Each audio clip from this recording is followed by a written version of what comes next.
Birmingham city centre last night, in which one person was stabbed to death and 7 others were wounded.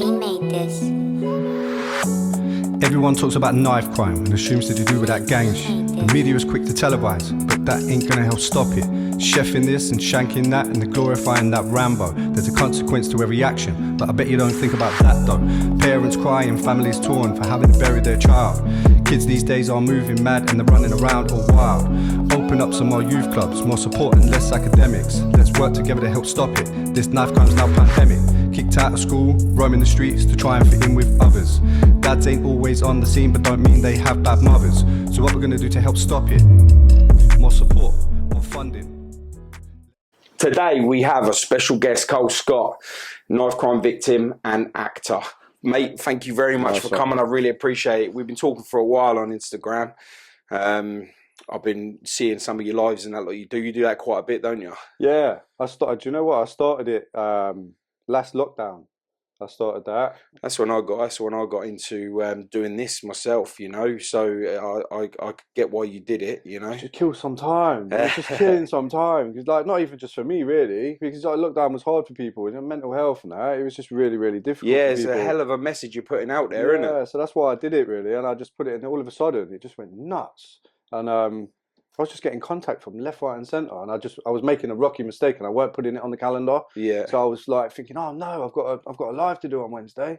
Oh no, one's coming up on Friday. Like, just didn't realise in the end. So I was doing it for so long, but it got to the point where all my time was taken up. I had no time for myself. Yeah. I was so tired.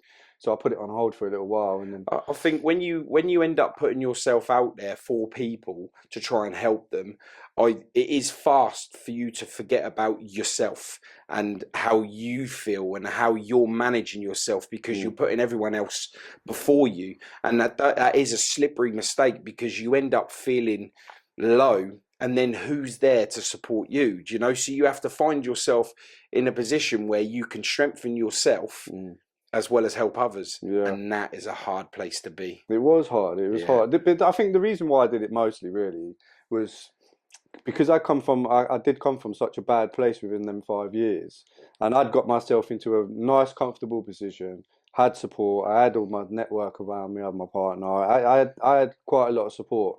So I just wanted to give back and let someone have a platform to put their self out there. And sometimes, you know, when you're doing the lives and you see the comments coming up and they're really positive comments, someone that's in a bad way or in a bad place, and they see them comments coming up, it inspires them and it makes them feel a lot better about themselves and make it worthwhile them coming on the live in the first place. So I was, you know, it wasn't about me, it was about them. Yeah, you know? that led me, made my eyes open up, because when I see you doing so much for other people, and then I see your story as well, which we'll get through that today, I thought to myself, he's a decent guy, you know. He's a decent guy. And then you reached out to me, and I had to podcast you, man. I just liked what you do, and I've looked at a few of your things. I mean, I saw you originally I saw you on Ben's Hatchett's podcast. Yeah. So I when I watched that, I thought, wow, like that's it. Your story was deep. Yeah. And I just found out, wow. I remember watching it, and I thought the thing that stood out for me as well was the fact that you the final place that you'd went to, and you went and looked through the window of the white van, and he was in there the whole time. Yeah. And I was just like, wow, like that was a lucky for you, but also lucky for him. Mate, as well. if you believe in the universe, I believe that I was purposely not supposed to bump into him. Do you know? I think my brother from the other side, if you believe in that stuff, counteracted a moment to stop me from being able to see that guy, because, you know, at that specific time, I was looking for revenge, you know, in the worst kind of way. And I think that he didn't want me to suffer in ways because of it all. So I think he bypassed it, and the guy was really, really good at hiding, you know, because I was not happy, you know. But yeah, you know, I think the universe worked in a strange way for me that day. Luckily for him, and of course for myself, because now I'm not, because I haven't committed offences, I haven't gone to jail, which allows me to be able to put that message out there, come across people like yourself and have the message. Yeah. So, man, take us back to the beginning. Where was and how did Cole Scott come about? So I was born in Nottingham. obviously by my mum. 16 years old she was, so she was young when she had me. I think my dad was a couple of years older than my mum. I don't think they didn't have a great relationship. My mum and dad, and my dad left. But I don't know how it kind of came about. My mum left, my dad. It was one of them situations. I was young. So you only been brought up by your mum? Yeah, until I was about 4 or 5, and my mum met my stepdad, and we moved in with my stepdad. I don't know how quick, but yeah, I had a stepdad, and that's how my life flowed from there, really. I mean, I'm not going to say my dad was a bad person. Yeah. I'm not going to say he's this and he's that for leaving me at 2, and because obviously, if you look back at it, it is quite easy to sit there and slate someone that's not been around. Do you feel like he left you then, or do you feel like he left your mum, and you was just a victim of it? Yeah, I think it was like that because I was 2. I'm an innocent kid. I'm a baby, aren't I? Yeah. But I don't know what his circumstances were around it, so I can't answer for that. So it'd be wrong for me to sit here and say that he's this and he's that. I mean, I've met my family now, and for the first time, obviously, I can get to that. But I've met my family. Your dad's side of the family. Yeah. I've met them. I've never met them before ever, and the first time I met them was this year. My dad passed away July last year. Sorry about that. And then I've managed to get in touch with my family from that side, really. So obviously he's a brother, he's an uncle, he's a partner to somebody else. So for me to sit here and say bad things about him, that just won't be fair. So yeah. I didn't know him as a person. I just know him for the fact that my dad wasn't around for me as a kid. But anything else surrounding him, I don't know about. So for me to say bad stuff about him would be really disrespectful. So I wouldn't say that because he was loved by so many other people. Do you know? Yeah. So that happened. We moved around a little bit, different addresses here, there, and everywhere. Didn't really stay stable in one address at one time. And then my brother came along, my sister came along. But my family was a musical family. So my parents used to go around pubs singing. They had their own band called Glitz, and they dress up in wigs and that, doing all glam rock 70s stuff, going around different pubs all through the week, throughout the year. The cameraman, his dad did that. Yeah, really. Yeah. So he's dad done that. So that's what they used to do. So because of that, it'd either be we'd be in pubs on a Saturday or Sunday afternoon while they was doing their gig on stage, eating the crisps and having a bottle of Coke with the straws and that. Probably that'll be the only thing that we'd have because obviously we didn't have much money. So back in the day, so they're out to earn stuff so they can pay their way and that. Yeah. But we'd be left with babysitters. So I don't want to say so much babysitters, but we'd be left with like either uncles. I used to like spending a lot of time at my grandparents' house because like my granddad used to like look after me proper. Like he'd make me my porridge on a Sunday morning and sit me in front of the TV with Wurzel Gummidge and that, and I'd just sit there and I used to love it there. Water bottle in my bed ready for me at night when I go upstairs, but cutting through a couple of the years. So when I was 9, we used to go to my uncle's as well. And I spoke about this the other night at this mental health event that I went to in Portsmouth, and for the first time, I was in front of about 200 people. And so when I was 9, I go around my uncle's, but what happened were he was like slowly grooming me, and I didn't know that he was doing that. I was still a kid, I was 9, and he was letting me smoke weed, giving me alcohol. And I'm thinking, yeah, wow, like I'm having weed, I'm drinking. Yeah, uncle's calling out. I want to go. I want to go there all the time. Until it started to get to the point where that weren't the case at all. And what he was doing, he was getting me ready, really, to abuse me. So that started at 9 years old. And then where it got to the point of my parents still going out doing this was a secret. Nothing was even being said about it. I know to be fair, growing up, I was a little shit. I lied about everything anyway. So, that boy that cries wolf, the more you do that, no one's going to believe a word you say.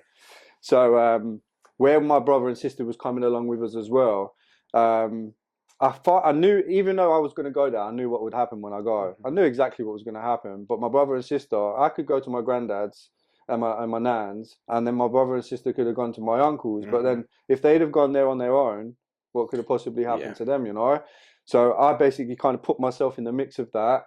knowing what was going to happen to me to keep them To safe. protect them, To yeah. keep them safe, yeah, because it's not fair. Do you know what I mean? Mm-hmm. And that went on for a good couple of years, which at that point it led me to be really, really quiet and isolated. I didn't say boo to a goose. Yeah. I was being bullied at school, and I just never said anything to anyone. I just kept it to myself. There's a lot of weight on my shoulders to have to deal with. So did you not say nothing because you felt like you wouldn't have been believed and it would have all been made out for you to be bad?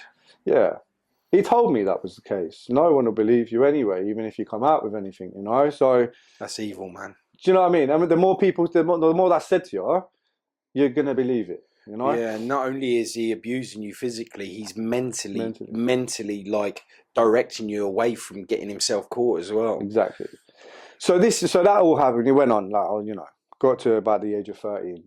And I come home from school one day, and my mum used to work for Royal Mail back then, and she used to do the night packing, putting the letters in pods. I don't know where they go.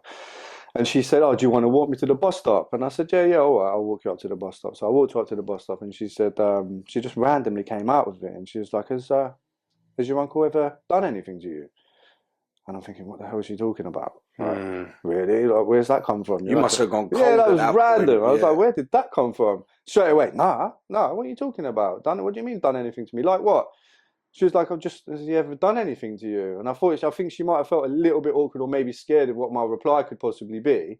So she didn't actually come out with the words of like abused you or. Yeah. So I was like, no, he ain't done anything to me. And I'm all as I can hear in my head, yeah, then no one will believe you anyway, blah, blah, blah. And that was my perfect opportunity to come out with it. Yeah.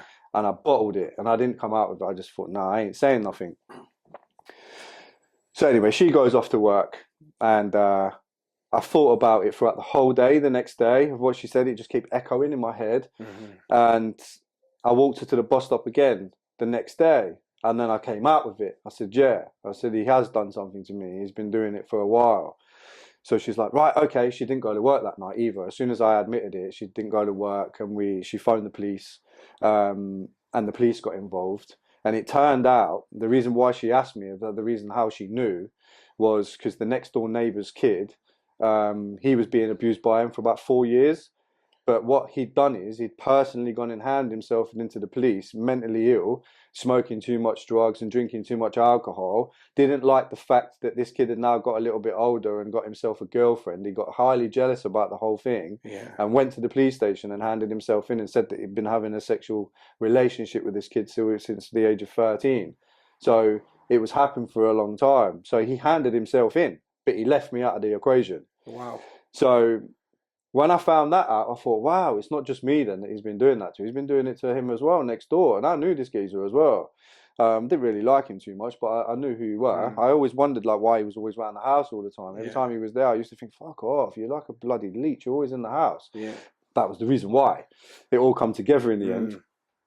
So I went to the police station and I did all my interviews with the police in front of the cameras and all that, which was nerve-wracking because it was all men. Yeah, I was going to say, how did you feel about that being so young, with such a traumatic event that's happened to you, and then they throw you in front of the cameras and loads of them as well.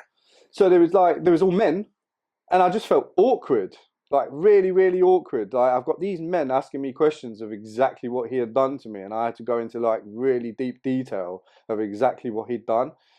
And I'm thinking, oh my God. So me being me, I had that anxiety come over me where I wouldn't say I was trying to turn it into a joke, but I was just putting that front up like with a bit of a giggle, with like, just nervousness. It was just really nervousness. So I did that. And after I'd done that, the case didn't go any further. So they didn't believe my case. So my case got dropped and they continued on with the next door neighbour's case, and he ended up getting 4 years for that. Which then left me with the fact that I've come out with all this and I've sat and said what I've said, but yet again, with what he said about no one will believe you, happened. So no one did obviously believe me because my case got dropped. It didn't even get taken to court. So I'm just now a kid that's been slipped through the net, that's been abused by a family member, seriously let down, and let down by the system. And I've had to live with that for the rest of my life. So following on from that, I then became quite angry as a kid. And I had this kid that was bullying me at school. If you ever watch it, you remember who I am. You remember that happened. He was bullying me for ages. And I'd just completely had enough at this point. So when I went to school, there was this opportunity. Well, I say opportunity. He came to me and he tried the embarrassment in front of my friends again, and I fucking bashed him up, like in front of everyone, to the point of like where I was just letting all that anger out. I had half killed the kid, and I had all these teachers grabbing me off of him. Mrs. Eaton, if you're watching and still alive, she'll remember. But they grabbed me off and she talked me out of it because I used to listen to her as my teacher. She was a really nice woman. Yeah, you always get that when you're in that angry place. You always get that one voice that you can hear over everybody else's, and that kind of pulls you out of it, doesn't it? Her. Go! And like I've literally come back to reality, and I've stopped, and like this kid's obviously out of it. Yeah, and I got in really bad trouble. Even when I got back home, I got in trouble because I got suspended from school, obviously. But you know, after everything that was going on for me, it was expected that I was going to have some kind of outburst somewhere along the line. How did that make you feel whilst you was in the act of doing something that was just so randomly different to how you would normally react? You know, having that anger there, that feeling of being let down, and then a bully just going at you. That one-time explosion, because you know there was a time when I was bullied once and the same thing happened to me. I lost it, and I know how I felt. I was just wondering if it was similar for you.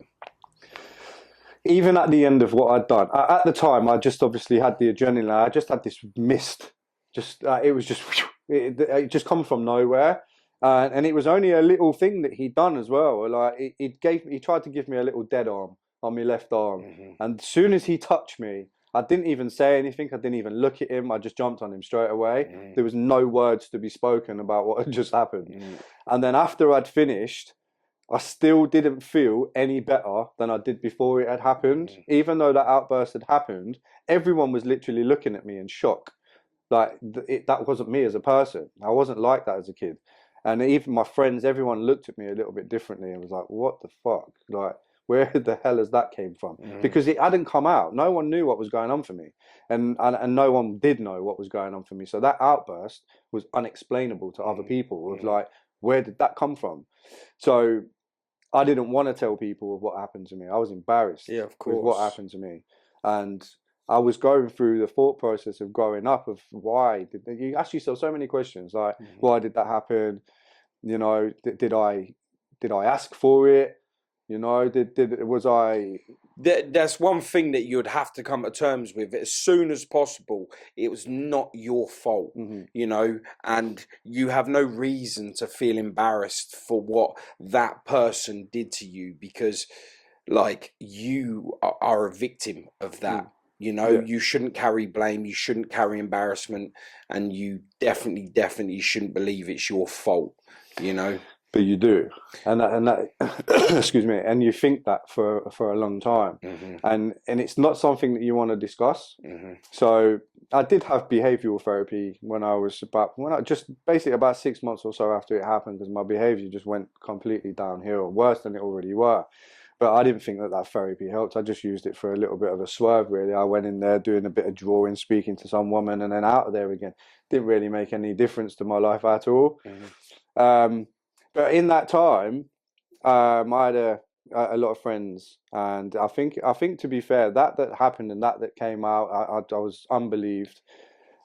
I then started to chill on the streets more, so I was hanging around with a lot more people. You know, I had a couple of best friends that I grew up with, and we was a tight little firm, you know. Like, people would say a gang, this gang, that. Well, we didn't. We was just a lot of pals, just a lot of us. There was loads of friends. We never had no street name or nothing like that. We was just friends that, like, you know. Back in them days, we didn't even have phones and stuff. So if you wanted to, like, see your pal and that, you just go and knock on for him. He said, blah blah coming out, you know, like, you're coming out to play or whatever the words you use. But that's how it were for me. So we was just going around doing mad things as kids, and just doing, well, you think kids being kids, but it's just antisocial. We was just being really antisocial, terrorizing the community and your neighbours and that street and this street, and it then became to that. Well, I got involved in boxing, actually. I tried to portray my anger in a different way. So I got myself in boxing, a good boxing coach, my Bull Youth Club. I don't think it's there anymore, but so I boxed there for a while, and yeah, so I'm always drawn to older people. So I always found it more mature to be around the older people. The younger generation of people that I was chilling with was just so immature, doing stupid things, and I'm just thinking, no. But when you look at the older people, what they're doing, it's like, yeah, that's what I want to be like. Yeah. And you feel protected as well and looked after. So this youth club had a load of older people in there. So even though I was doing the boxing, I was more drawn to the older people in there. Yeah. And it sounds minor, but they're sitting there eating the Walker's crisps and the expensive Cokes or like whatever drinks they were at the time. But I didn't have money. Yeah. My family struggled. They go to work, they earn their money, they come back, they pay the bills, and there's nothing really left over. I don't want to say I had a bad childhood, but it was a tight childhood. Yeah. You know? Christmas time was the time where they'd be treated for stuff. So if there was stuff that I wanted at Christmas, I always mainly got what I wanted at Christmas. But throughout the year, we didn't get nothing. I'll tell you what, from that though, yeah, all these kids that had everything, they didn't get the luxury of having what we felt for free. Exactly. You understand? That freedom of, you know, we might not have had the top toys, but we had the imagination that they wouldn't have. You understand? Like, there's good things that come from growing up poor. I grew up poor. And, you know, there wasn't a tree that I never climbed, or there wasn't, do you understand? Like, you know, there was some fun times being poor, but a lot of, like, look on, you know, like how you said they were eating the Walker's crisps. I get that. I get that, because we had the little, like, Stay Puft crisps, you know, you get like 10 in a packet or something, and they're little. We had the ones that your hands like didn't even fit in, and you'd have to pour them in your mouth, you know. And they were there with a so I get it.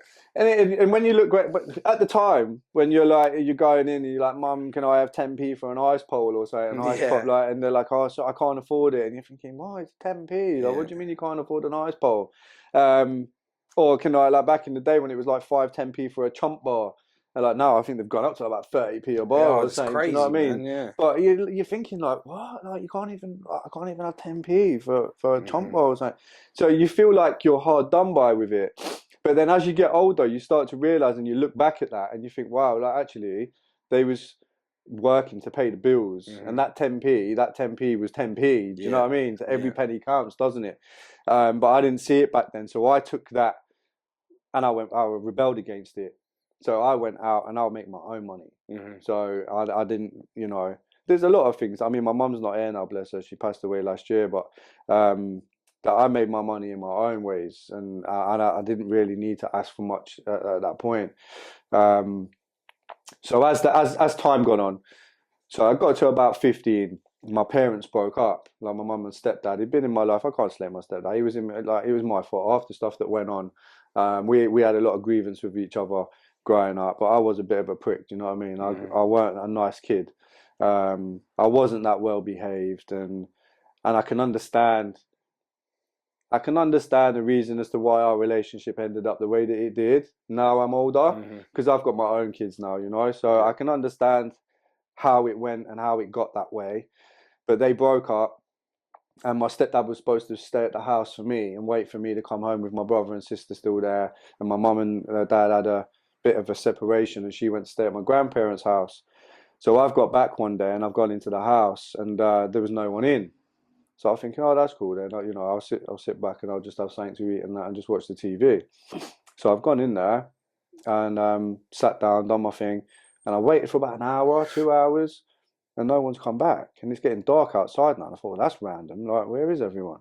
So I went to the payphone and I phoned my granddad's, and my mum was there. And I was like, where are you? She was like, oh, me and Neil have separated for a bit, and he's going to be staying at the house with you and the kids. I was like, he ain't there with the kids. She was like, what do you mean he's not here? I said, he's not there. I said, the DVD player's gone, all the expensive stuff that I could probably shut out and sell. It's all gone. So I was like, this is gone, that's gone. And she was like, what? So then she's found out that he's gone to his parents with my brother and sister, and I just got left at the house. Now, nothing against him, and nothing against my mum, but obviously with my grandparents, there wasn't enough room at my grandparents, and obviously with my stepfather's, my parents' house, there wouldn't have been enough room for me there either. And now I am 15 years old, I can look after myself, you know. Well, I thought I could look after myself and make the right decisions, which you find out I didn't, but I was left on my own. How did that make you feel? Like, you know, there has to have been a point where you felt divided from your brother and your sister, because he's like that's his kids, and you were the one that come along at the, you know, not I don't want to put you in a bad place, but man, you must have felt like, what the fuck? It did. Yeah. I don't know. It's hard to explain. It made me. I did feel a little bit left out. I'm not gonna lie. But then on the other side of it, I was 15 years old and I had a lot of friends. Yeah, What's but the at next? 15 though, man, you can be an angry kid at 15. But I already Angry and were. confused. That's what I'm Yeah. saying. You've had so much traumatic experience happen to you, where you've been disbelieved, you've been abused by family, and now when it counts, he's took what he feels is his. Your mum has gone to your grandparents, and you're 15 years old with a fuzzy head, been left in a house on your own. Yeah. But like I said, you know, he would have had his reasons for doing so. And you know, you can't. It's he would have had the reasons to do what he's done and go and take my brother and sister. There could have been many reasons. I've never even asked or spoken about it. I've just got on with my life. The reason, like, there could have been no room at his parents' house and whatever else. But like I said, and I've said in a talk that I did the other night, I didn't want to be loved anyway. And the way that I was putting things across and how I was behaving, I weren't behaving in a way as such to even get that feeling back. That love, yeah. So it wasn't surprising really that no one wanted me around, because I was a nightmare. Like, I literally was a nightmare.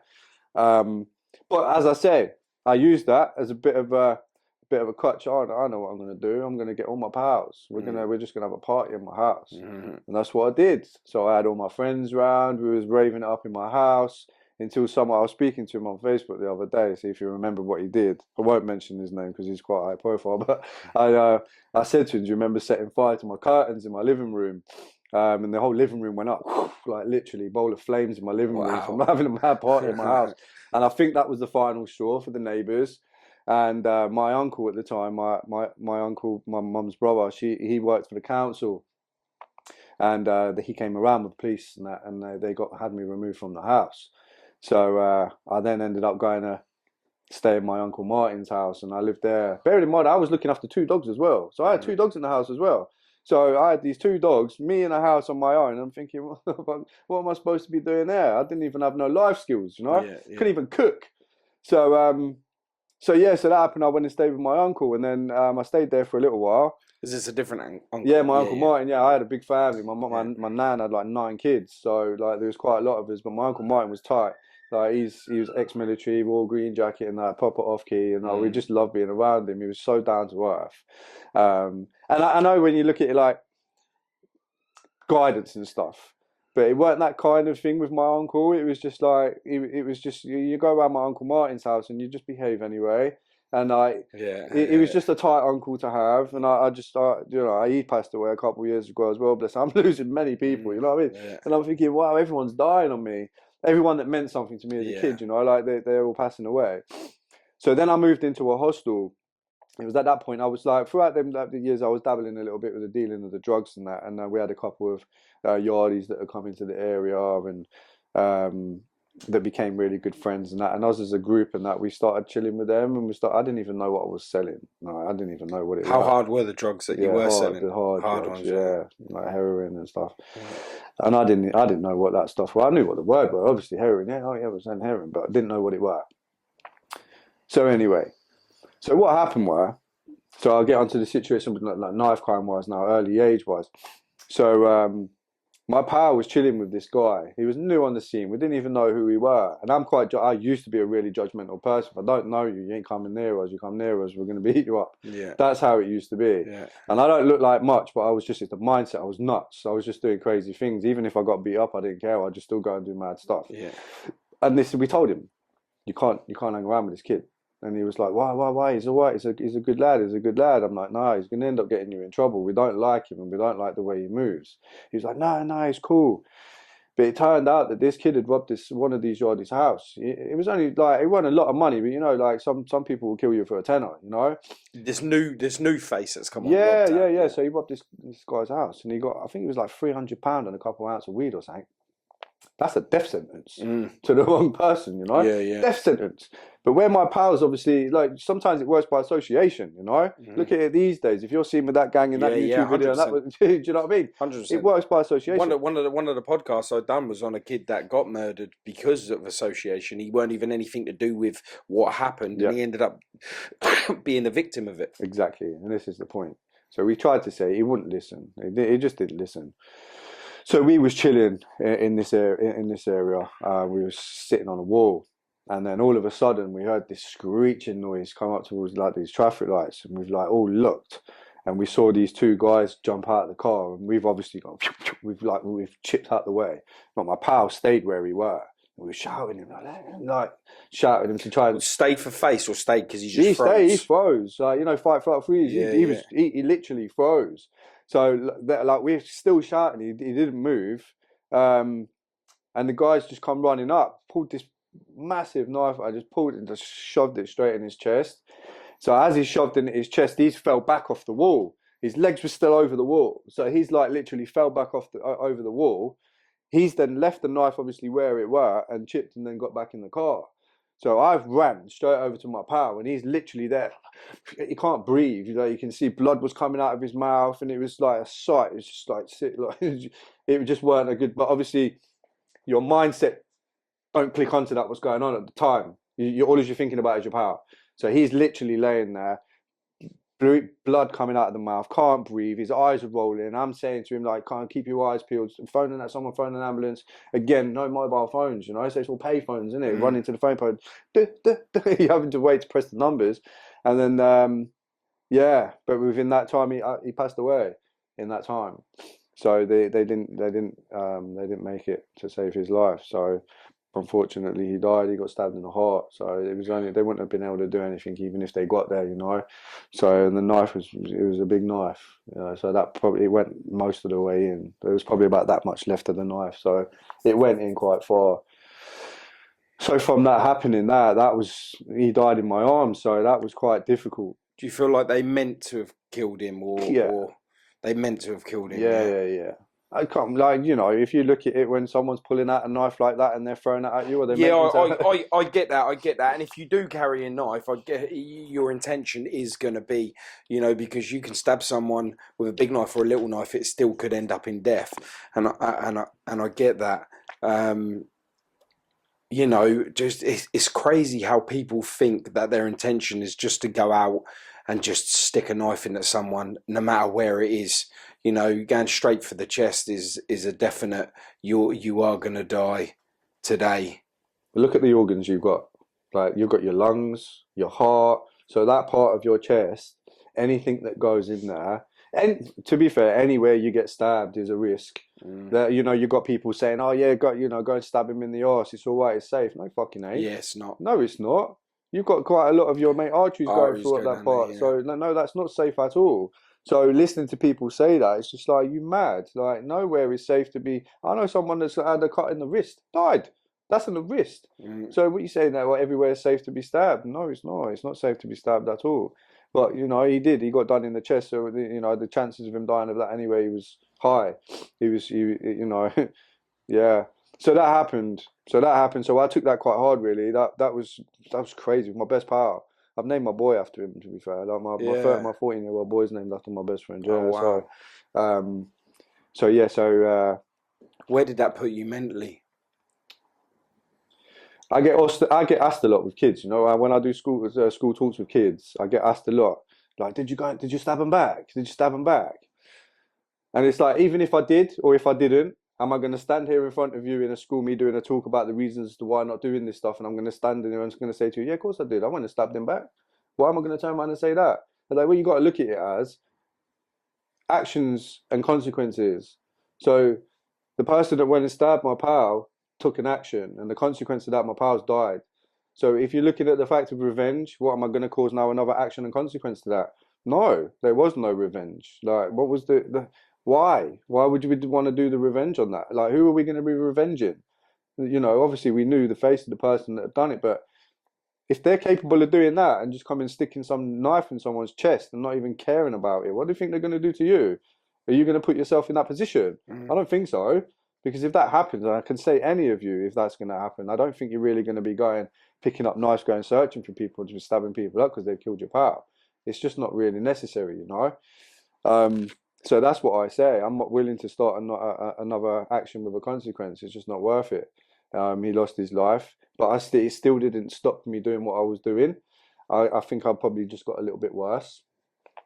So about 3 or 4 weeks after that had happened, we was chilling on this place in the area where I'm from, and there was these two kiddies that was walking up, and they weren't from where we was from our area. And I used to be one of these yes man people. So if someone said, "Oh yeah, go do this or go do that," I'd go and do it. I was mad. So they've come walking up, and my pal was like, "Yeah, they ain't from round there." And I was like, "Who is it? Who is it?" And I've looked, and I'm thinking, "Yeah, he ain't from round there." So I beat this kid up. His pal left him, ran off and left him. Which half the time people do that, you know. You have your friends, and this is another thing I say: like, be wary of who you're around and who you're with. If you start all this trouble, you'll be soon quick to find who runs off and leaves you on your own. Or when you end up in prison, how fast you'll be left. Exactly. Who's going to write you? No one's writing you a letter. Like, you're just locked up in a cell, like trying to get your canteen money and that sent through the post. No one's sending you nothing. Time stands still in jail. It doesn't outside. Yeah, exactly. So his friend ran off and left him, and yeah, I did this kid over. None of this I'm proud of. This is just me growing up, you know. Of course, stupid behaviour. So back then, I smoked a bit of weed. As I said previously, payphones. So there was payphone, and I had to go to this area that this kid was from to use the payphone, because our payphone always used to get smashed up or broken into at the bottoms of it to get all the money out, and the old school phones. So I've gone over the road and I've gone to phone this geezer, and he didn't even have any weed. Didn't even have it. So I thought, oh, God's sake. So I've come walking out of the phone box, and out of the darkness of this place, Maple Square, they've come out. And instantly I've seen quite a few. So I'm like, like looking at every single one of them and who they are, because one of them shouted, "Yo!" So I've like looked around, saw them all, and the main kid in the middle was the kid that I beat up a couple of weeks previous to that. And I thought, oh, mate, like, I'm in a bit of a trouble here. It's either run or don't run. Which one am I going to go and do? Yeah. And I never used to pick the running thing. Do you know what I mean? Just deal with it. That's what's the worst can happen, you know? So I stuck with it, and they come into me, and they all weighed me in. Like, all of them, like, jumped me. And the beating slowed down a little bit. After so many punches or kicks, it didn't even hurt anymore. Yeah. You know, I just got used to it. I just felt a little bit rattled, you know? And I felt this sharp pain in my leg. And I had this shooting pain, shoot up and down my body. And I've like literally, because my head's still stinging, like I'm still rattling a little bit. I've been kicked in the face about 16 times, you know. So I was like, what? And there was this carving knife sticking out of my leg, like right in my leg. And I was like, what? So as soon as I spotted it, I started to feel the pain. Yeah. Like instantly, I started feeling the pain. So all I remember was putting my hand onto the knife. And obviously the thought process was to pull it out. Yeah. But I didn't manage to do that. I fainted. So I collapsed on the floor. Someone must have phoned an ambulance and that. And then the consultant was like, you know, if I'd have pulled that out, I'd have died anyway. It was so close. Wow. So I would have passed away. So shooting pains would have been the knife on the nerves. Yeah. And it was shooting. I still get it now. When I'm cold and that, and I'm walking, I still get the odd, my missus will say, I still get the odd pains and that in my toes, or I get numbness in my thigh. So I still get it now. Even after how many years it had happened, I still get the after effects of it. So it's still a constant reminder of what happened. So yeah, that was quite significant with that happening. But again, we're involved in that life. You just deal with it. I survived. Woohoo! You know, like I survived it. And then I had another scenario after that, and we used to go around, and back then when I was learning to drive, we nicked a few cars and that as kids, and go around joyriding and that. And this lad, he wanted me to nick this car. And I was like, no, I ain't nicking the car. Like, that's crazy. Like, I don't want to get caught doing it, because it was the wrong place, wrong time. You know, like, you know, sometimes you know your places that you can do things that you can't. I just knew that weren't the Didn't feel right. Didn't feel right. So I said no. He stabbed me in the stomach with a screwdriver. You are? Stabbed me in the stomach with a screwdriver. Yeah, my own pal. And I've still got the scar on next to my belly button where I got done with the screwdriver in my stomach. Well, you're lucky because that's where my brother was stabbed, right around that area. It's about that far away from my belly button. The screwdriver. I've got the star mark where the screwdriver, and I'm like, what the fuck? Like, I've just been stabbed. This guy's supposed to be my pal. So this is another thing why I say to kids, it's like, you know, you got to know who your friends are, you know. Do you know why he did it? Just because you wouldn't steal it? Because I said no. Yeah, he had a bit of front about him, you know. So yeah, I got done with the screwdriver. Like he was trying to pop in the back triangles of the windows of the car. Back then you could pop your screwdriver in and pop it in the back of the window, just pop. Yeah. Obviously now it's a little bit difficult. And then the Phillips screwdrivers used to, the flathead screwdrivers used to be the one that you go in the keyhole with, push it in and pop it up, and then it'd open up. Obviously you can't do that anymore. Yeah. But yeah, he done me with that screwdriver, and I was like, wow. So obviously I dropped him out. Like, you know, he weren't a pal for me after that. So then that happened, and I'm, like I said, I'm living in this hostel, and I had drugs, and there was a lot of heroin addicts in the hostel, all like gouching out on the sofas and that. And I always used to see him, and I'm like, what are they doing? Like I said to this kid that I knew in there, Dino, and I was like, what's he doing? Like, what are they doing on this sofa? He was like, oh, they're on heroin. I'm like, heroin? What is that? What that makes you do? And he's like, yeah, that's what it makes you do. I was like, really? He said, well, you never tried it? I said, no, I never tried it at all. But obviously, I was serving it up. So he introduced me to heroin, this geezer. Wow. So he was like... To sell it or do it? To do it, to take it. Wow. Yeah. Wow, what a guy. Introduced me. That's why I name and shame him. Dino. I was name and shaming him. But he, in a Rizla. So that's how I started smoking it, in a Rizla. He stitched you, or he told you? No, he told me. Yeah. I didn't even know what the stuff were. I just knew the people was like falling asleep. I thought it looked cool. Let's fall asleep. You know what I mean? Like I didn't really sleep much anyway. And it just, with addiction, you can take something. If you like it, you'll continue to take it. If you don't like it, you won't. Obviously. And there's some people that can take heroin and won't like it, and then there's some people that take it that do. Yeah, that chase of that first time here. Exactly. Yeah. And that's what happened to me. So that put me in a position of, now I've got an addiction. But at the same time, I didn't have no worries about anything. So everything that I'd gone through that was bothering me, that was making me behave the way that I weren't behaving like that no more. So your drugs were your escape. That was my escape. And I had that escape for a long time. But it got to the point where I got myself in debt. And I was using the stuff that I was trying to sell. Is that how you were buying your drugs? You were selling the drugs to get the money to buy your own drugs, or they just give you a package and you smoked it? That's it. Yeah. And that's what it did, and it got me in trouble. So what happened? Well, I got in. I think it was only a couple of £100 or something. I can't really remember exactly how much it were.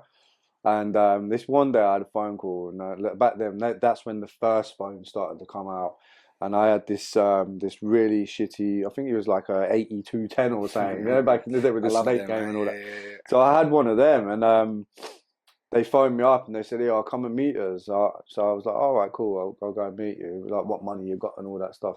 So I went and met them, but as I got there, I didn't even have time to say anything, and I just literally got through into the back of this car.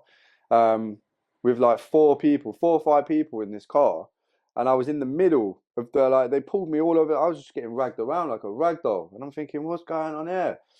So they're driving, and they're driving really, really quickly, and this guy pulls out a shooter, and I've seen the shooter, and I'm thinking, what the fuck is he going to be doing with that shooter?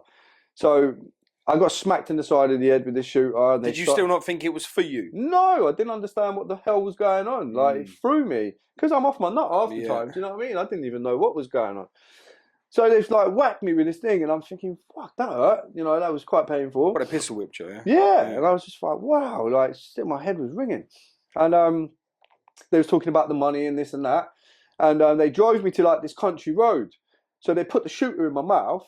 And they was like, "Where's the fucking money that you owe us? You've smoking all the stuff. You owe us this money. Like, we're gonna shoot you in the face and all this stuff. Like this money." Literally, I swear, I'm not even gonna lie. I pissed my pants. Literally pissed my pants. I thought I was gonna get shot in the face, killed, left dead. Not like no someone one sticks a gun in your mouth. You kind of think, "Fuck, this is it. I've got no money to give you." Yeah, exactly that. And all these things was running through my head at the time as well. because I weren't really talking to my family then either, because a lot of stuff had gone on, obviously. So no one was even going to know that anything's happened to me, because I'm like lumbered into a hostel somewhere. I don't even talk to any of my family. Yeah. No one's even going to know I'm even missing anyway, because I don't even talk to anybody. So it was like, oh my God, like there's so many things that was going through my head. Is that the first time you felt truly alone? Yeah, big time. Yeah. Didn't know what to do. I was in a proper drama, in a car, in a place that I don't even know where I am. With serious people. With serious people, because I know who these people are as well, so I know what they're capable of, you know? But it's mad when you're smoking the drugs and you know you've got no money for it, how you don't think about it at that point, thinking, oh, you'll be able to talk your way out of it. And you don't realise how serious it is getting into a drug debt. I couldn't talk my way out of that situation. Nah. But then saying that, I got out of the situation. I don't know, like God must have been with me or something, but like I don't know how that situation stopped. But bearing in mind, it weren't stopped without the embarrassment. I was stripped stark bollock naked and left in a country field. So literally had to get my way out of a country field naked with nothing. Like they took everything off me, battered and bruised and all that, you know. But I had no clothes on. But when I look back now, I think I'd rather be naked with my todger out walking up the street than being shot in the face, left in a ditch somewhere, you know. What scenario did they leave you in? You know, what was the outcome of that? Like, how did you manage to talk your way out of that? I don't know. I seriously don't know what happened of how that.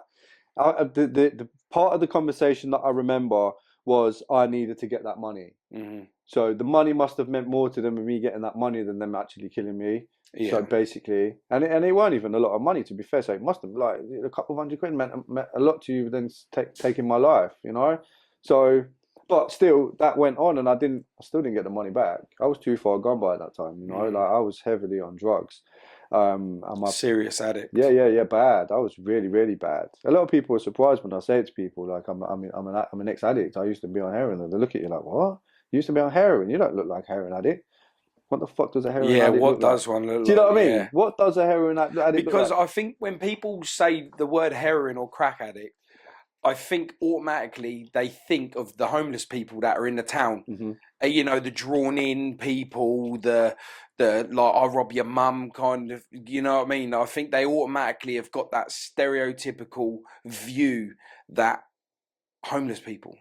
Exactly. You know? Stigmatised. It's all stigmatised. Man, I known in my years, I've known, you know, high profile, like people in the justice system taking white and brown, you know? I've sold them. Yeah. So, yeah. You know, people you wouldn't even imagine would do that, you know? Mind blowing. Yeah, big time. So you've been released from this car with the objective of getting the money, not having a clue, stark bollock naked, finding your way back home.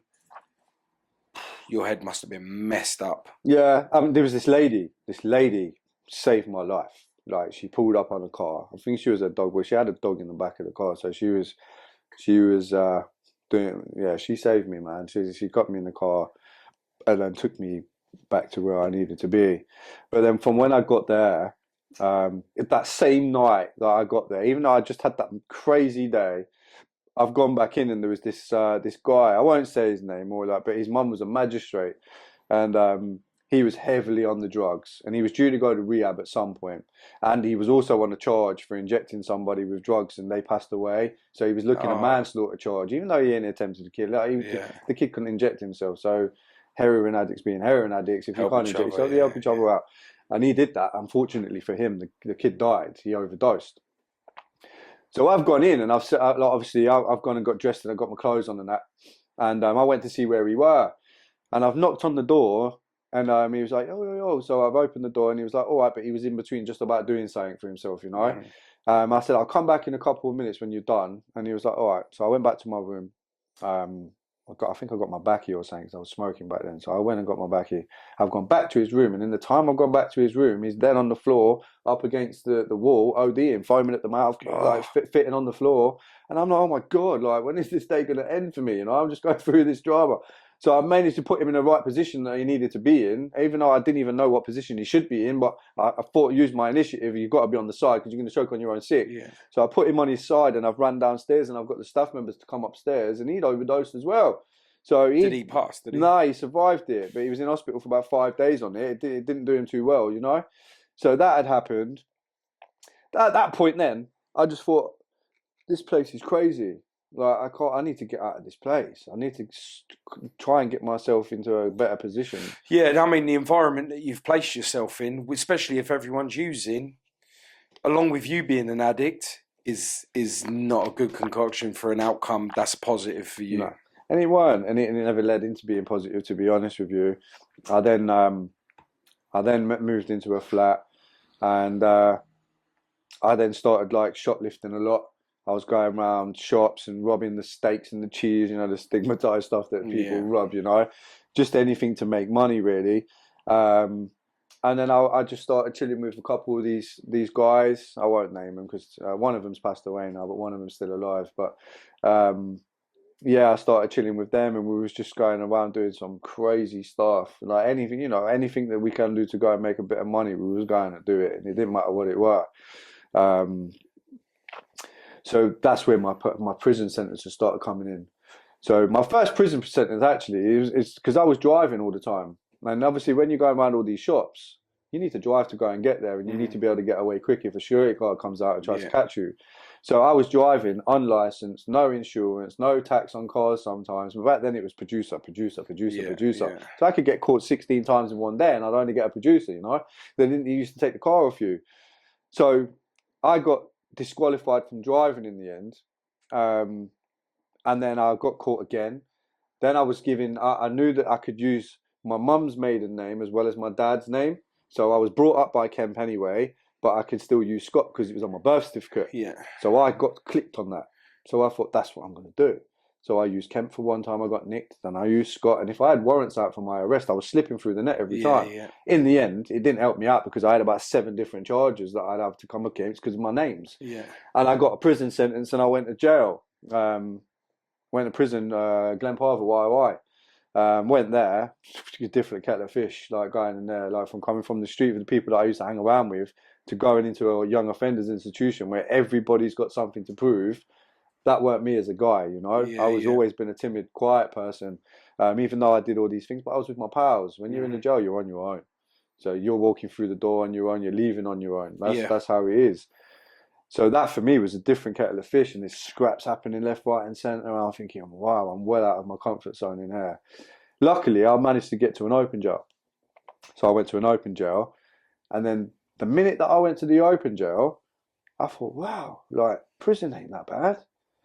So I then thrived off going to jail.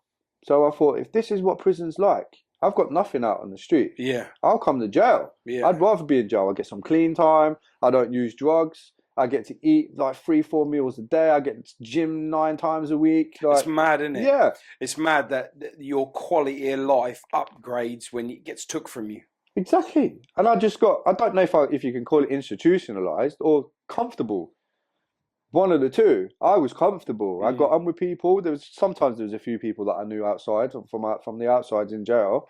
But half the time I was making new friends in there, and it's crazy. Like, you see people in prison, you think, oh, they must be the worst of the worst. But no, that's not the case. Like, you can be in prison with some people just falling on hard times. Big time, yeah. And there was actually some good lads that I met in prison that was, you know, they knew they made their mistakes and done what they'd done. But as a person, they was actually all right people. You did have the odd dickhead and like the ones that like, yeah, you deserve to be in there, you know. But you had other people that are just sitting there minding their own business. Like, what are you in for? I mean, like, wow, really? Like, you shouldn't be in there, bro. Do you know what I mean? And that's how it come. And then, you know, the years went on from that. How many times have you been to prison? I've done 8 years throughout my life in jail. On and off, yeah? Yeah, on and off, yeah. 8 years is a long time to say goodbye to, isn't it? But what am I saying goodbye to? I didn't have anything. So when I look back at all them years that I'd missed out on, they was all them years that I was on and off drugs. And I didn't have a way of stopping or coming off of it or know how to. So it was a big, big struggle for me. That's mad, because for you to give up 8 years because you had nothing to live for is pretty mad. Especially because you've got so much to live for now. Yeah. You know what I mean? Like, now, what could you do with that 8 years now? What I'm doing now. You know? Exactly. Yeah, what exactly. I'm doing now. But I won't look back on the shoulda, woulda, couldas, you know, because going through all that, and even though a lot of it was all negative behaviour. But the woulda, shoulda, couldas has made you the person you are Exactly, today. and that's what I was just about to say. Yeah. So I've taken a positive from a negative, really. I mean, I wouldn't personally go out there and get myself stabbed to then become a knife crime ambassador, because like, don't stop the knife crime. Personally, go out and do that. It's just something that's happened to me, Yeah. and this is this kind of the stuff that's happening in life at the moment. But you know, the prison sentences, I have learned from it, and like massively, I've learned from it. It's not something that I intend on doing. And then saying that, I didn't think I'd ever go back. And then I got away. I went to rehab. And then when I went to rehab, I literally got sent to rehab. If I didn't go to rehab, I was getting from courts. From court, yeah. I was in jail for a while on a remand for a third strike crime. And it was the same judge that gave me the sentence previous to that. I thought, oh wow, like this is going to be like he's going to get. And that would be around the time that the intermediate prison sentence would last forever. You just don't know when you're getting out. Yeah. So what happened? I'd already missed the placement in rehab. I was supposed to go to Sheffield and go to this rehab, but because I got nicked, I got remanded straight away, and I'd lost that placement because my placement was the day after I'd got nicked, so that placement was gone. They weren't going to let me out at court and all that to go to the rehab. I'm taking the piss, really. That's what they're looking at. And so I was on remand for a while. So my drugs worker at the time and my probation officer and all this was fighting my corner outside whilst I was inside. I didn't even know what they was up to. So when it come to my sentencing to go up at court, I found out then when I'd stand up for my sentence, I thought I was getting birded off. And they turned around and he said, "Mr. Scott," he said, you need to thank your lucky stars." And I'm thinking, why am I thanking my lucky stars for? Well, you're going to be birding me off in a minute. Do you know what I mean? Oh, thanks for that, sir. You know, that's appreciated. Yeah, nice one. And he was like, the people behind you, the workers that you've got that's been fighting your corner since you've been behind closed doors, I've been fighting your corner to get you and find you a rehabilitation. And I've like looked round at him and I'm like, really? And they was like doing all that to me, and I was thinking, what? So he's like, so for that matter, he said, today I was going to give you 7.5 years. Wow. He said, but because you've got so many good people around you that have faith in you that you can turn your life around, I'm going to release you today and give you an order that you are going to spend 3 months in rehabilitation. You've got a 9-month program, but you need to be there for 3 months minimum. If you breach the 3 months, you'll come back up in front of me and I'll give you the time I was going to give you originally. And you're banned out of Nottingham for 3 years. So I wasn't allowed back to Nottingham for 3 years anyway. They banned me completely from Nottingham. I was an absolute live wire. So I can understand, you know. So I thought, sweet, swerve. Even though rehab, I can go and sort myself out. But I know what's going to be coming with the rehab. I'm going to have to talk about my abuse. I'm going to have to talk about this. I'm going to have to talk about that. Go through the pain I'm going of to have coming to go clean. through. Yeah, exactly. How did it make you feel? Like, because like in the time that we've spoken on this podcast, that is the first time that I felt like you had some people there for you. I had the support. How did that make you? It made me feel good. Just turning around and seeing them must have just been like, yeah, wow. I was so grateful that they done that. Don't get me wrong. I'd have done the sentence, you know. Like if they'd have given me the 7.5 years, I'll do the 7.5 years. I'd have done the jail. The jail for me was inconvenient. You know, it wasn't so much about it being hard in prison for me, because it wasn't. I never got myself involved in mad stuff. I wasn't a dickhead. Like I just did my bird and went home. You're used to being isolated. So... Exactly. I enjoyed being on my own, in my own space. Even if I had a pad mate, I'd rather not have a pad mate. I'd rather just chill on my own. But I was really, really grateful for him for doing that for me, and that's basically what happened. So then I basically come out of the court, jumped on a train, and moved down to the area where I live now to go to rehab. So I ended up staying in there for a while, but like, you know, there's a lot of conflicting stuff when it comes to addiction. And like, you know, you have a mindset of like, right, you're addicted to heroin and crack cocaine. As long as I don't take heroin and crack cocaine anymore, I can take anything else I like, because I weren't addicted to that, you know? Yeah. So I was drinking, I was having the odd drink and that, like, you know, I was... Swapped your addiction. Yeah, but I weren't addicted to alcohol. I was binging really. I was going out at night. So I've been locked up for years, and I'd been on drugs for a long time. So I haven't been around the community and the people and the clubs and the pubs and that. Even from the age of 18, I was always on drugs. So I didn't have that as a childhood growing up and doing what you call normal people do and going out to pubs and stuff. I didn't find any excitement in doing that, but I did now.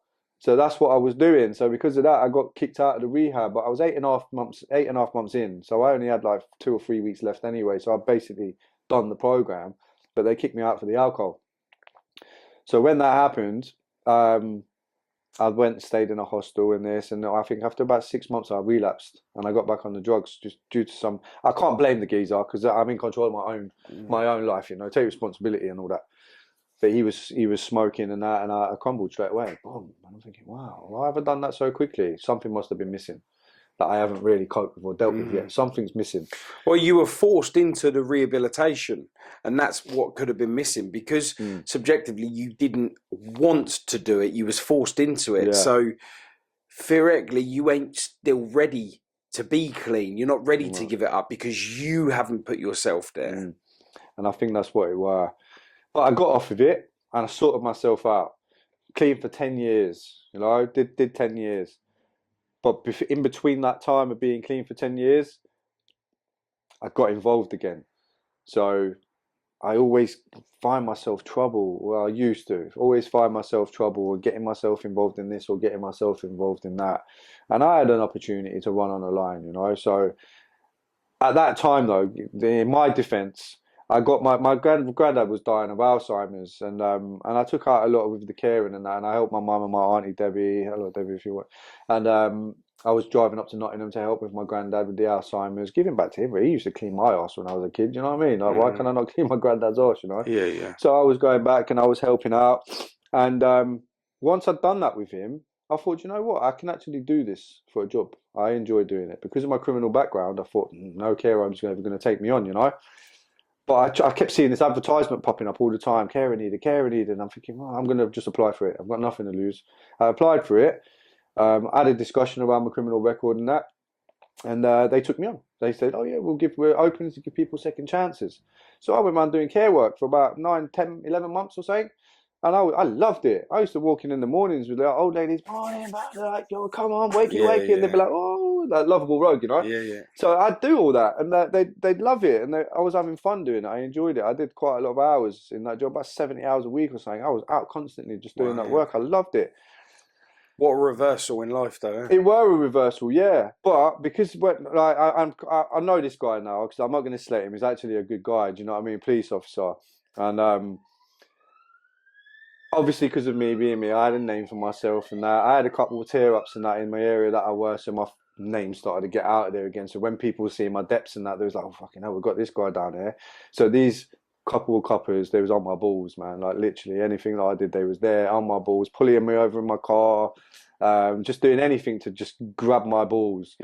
And, yeah, he pulled up. I was doing this double call one night, and he pulled up, and I saw him, and I was like, oh, fuck's sake. So I went and got to go to get in my car. And he's like, where you going, Carl? You're not going to say hello? And I was like, no, fuck that. I ain't got nothing to say hello for. Do you know what I mean? And he was like, oh, how have you got a job there? Because I had the emblem on the T-shirt. I said, I've changed my life, bro. And he was like, nah, leopards never changed their spots. And I said, this leopard has changed his spots.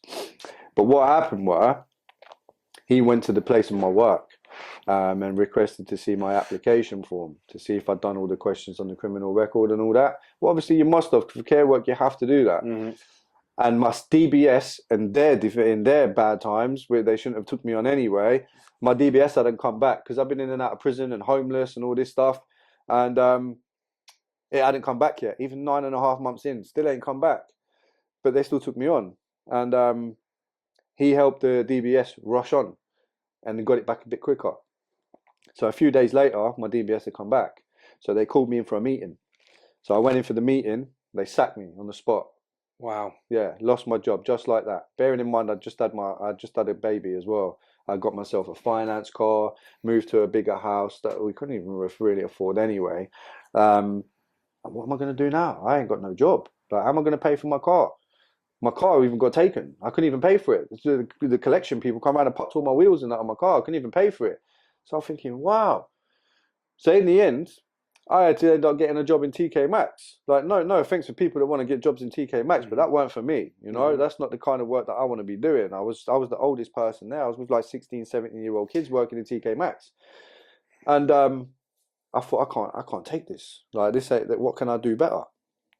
So I went out on a night out in town one night, and there's this kiddie getting into a tear up. And again, like I said before, his friends left him.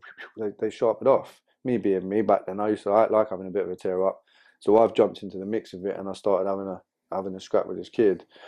And then I saw him about, and then I got offered some work to like run on a line, and I took it because I knew that it's a quick way of making money. I needed the money, you know. I bear in mind, I broke up with my ex by this time anyway. I moved over to Hastings and just stayed in Hastings. I was just being a rebel, just doing what I knew best. And I started serving up, and I did that, and I was doing that for about a year. But then Undercover was watching me for a while, and I got stung by Undercover and ended up getting another prison sentence for intent to supply. So where I'd thought I'd changed my stuff and I changed my life around and moved to a different area, I still got involved. Even though I weren't taking it, still heroin got me in jail, you know? So that was just a bit of a downfall for me then. That was, I thought I'd changed and I hadn't changed, and there's still people that were saying this and that about me, and I went to jail. But the thing is, you did change, and if it wasn't for that copper putting his foot in and trying to ruin your life, you would have still been on the right path. It was only for the fact that, don't feel like you didn't change, because you just said you'd done 9 to 11 months working 70-hour weeks. Yeah. You'd changed, bro. It was that copper that didn't want to see you change. You know what I mean? But I got to look at it from another perspective as well, yeah? Because I'm a grown man now, and you do have to take responsibility for things that you've done in your life, all right? And then when you look at a police officer and you look at you look at the life you've led, and you look at what police officers have to do. That's their job, yeah? So when I've been pulled up for this, or I've been done for that fighting and that, and all that stuff comes up, they're going to want to watch you, innit? They're going to want to watch what you're up to, because they're in for keeping the community safe. I understand that, you know? It was just that one little thing, you know, like I did get a job and I was sorted, and I actually wasn't doing anything criminal at all. I'd literally stopped all criminality completely. I'd changed my life completely. And it was that little incident there that basically put me back in. Now, I can't blame the copper for doing that, because I'm responsible for my own life. I could have gone out and found another job somewhere else, you know, and still kind of led that, you know, uncriminal behaviour, lifestyle. But I chose not to. It was the money thing, because I know what was quick and, you know, how to make a lot of money quickly. That's it. That's I've known that for years. That was my thing. So I went to jail. So I went to jail, and I got birded off, and I came out, and I just basically, I still had the mindset. I was still like going out drinking when I got out, still sniffing coke and all that. I was still doing some mad stuff, and then I met my missus I'm with now.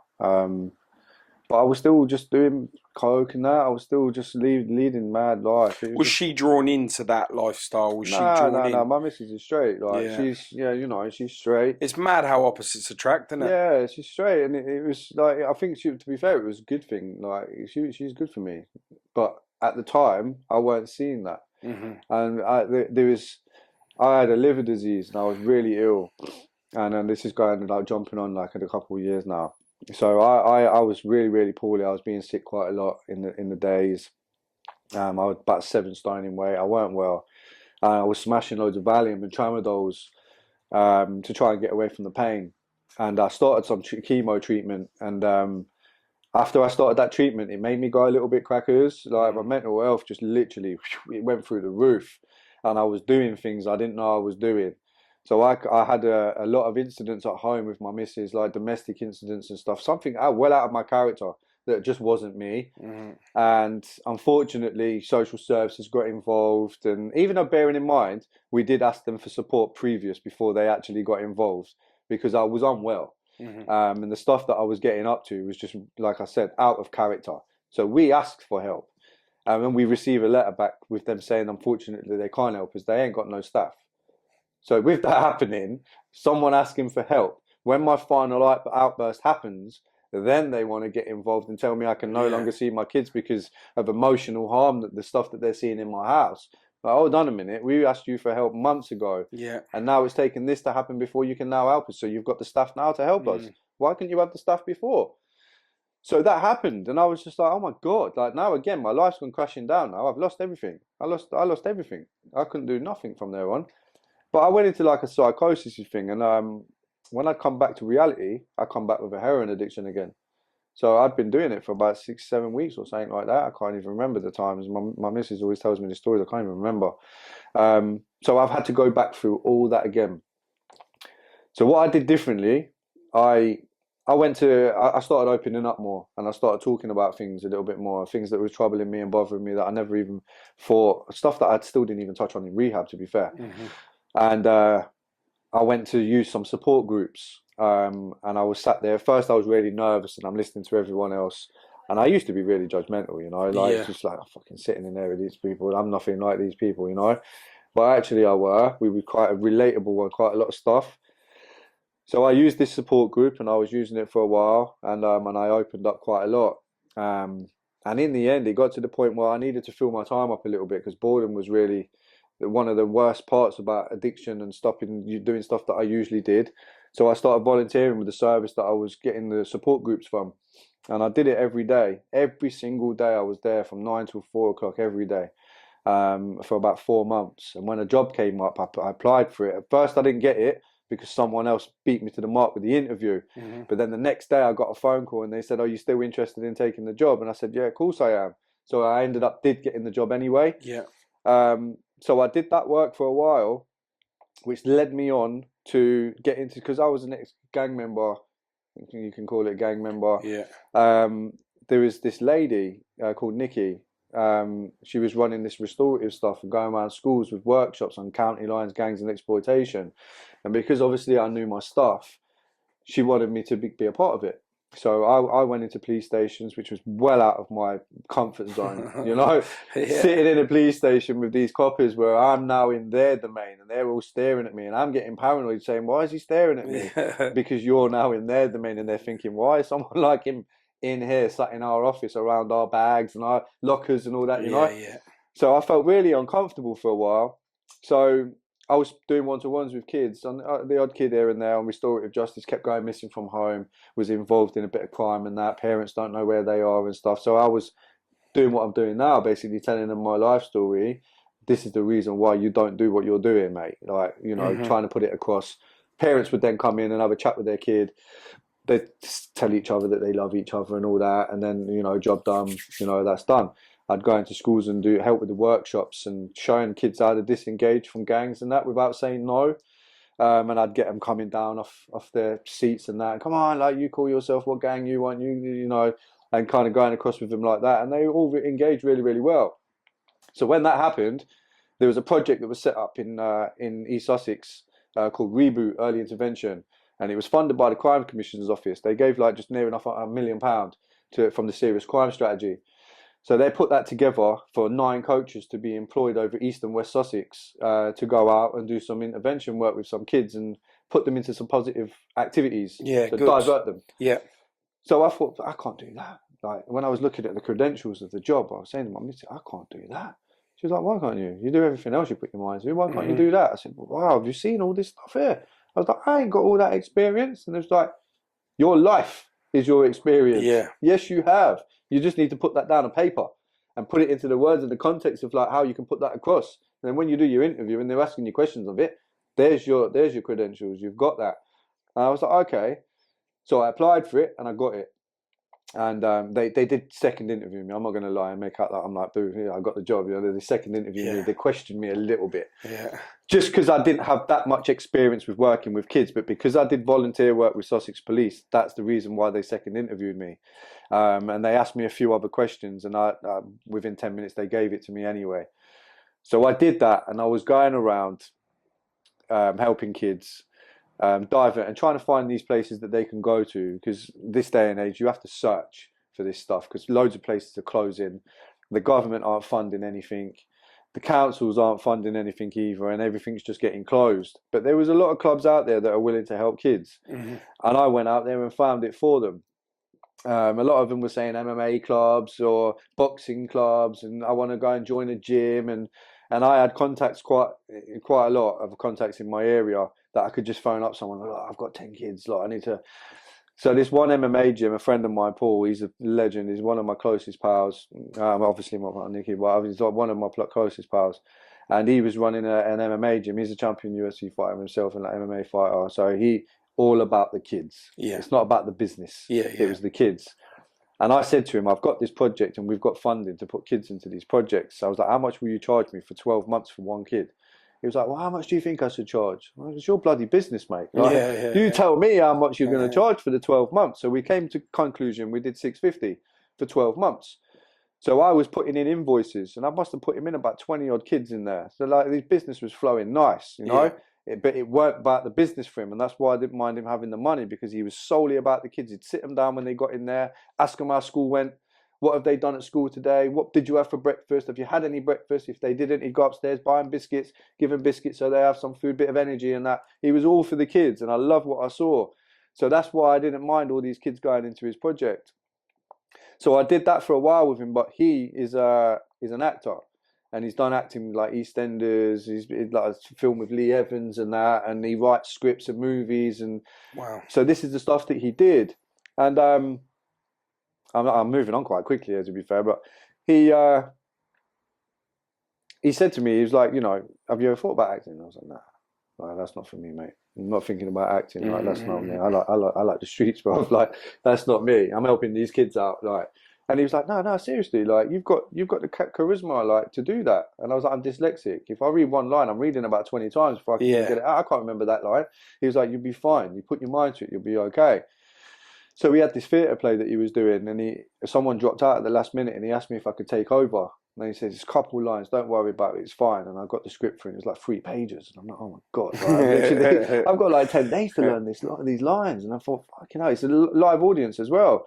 You can't make no mistakes on a live audience. Like, do you know what I mean? You got to go out there and just kick it out. You've got to be off book completely, and you just got to read it out.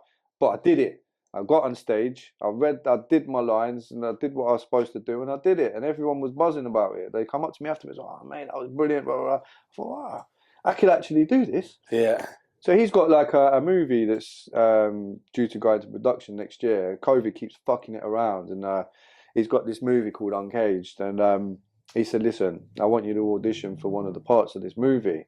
I'm like, mate, like, I can't do that. You know? He was like, you can do it. He was like, don't worry about it, it'll be fine. And I left it at that, right? My mum died in July last year, and I was due to go to Spain for a few weeks on holiday. So I went over to this villa, goes to the villa, and I had a phone call. He said, right, you've got a Zoom meeting tomorrow. I was like, what's the Zoom meeting for? I'm in Spain, bruv. And he was like, well, you've got an audition over Zoom. He said, so don't wear a top, wear your sunglasses, sit next to the pool, make yourself look all dapper and all that. He said, I'll see you tomorrow. Beep, beep, beep, beep. I'm thinking, fuck. Goes to my bar. I said, mate, I've got a fucking audition for this movie tomorrow. She was like, what? So the audition come and all that. I went on there and I did a bit of improvisation and that, and I got the part for that. Wow. And I was just like, and this was with another geezer as well, who don't even know me.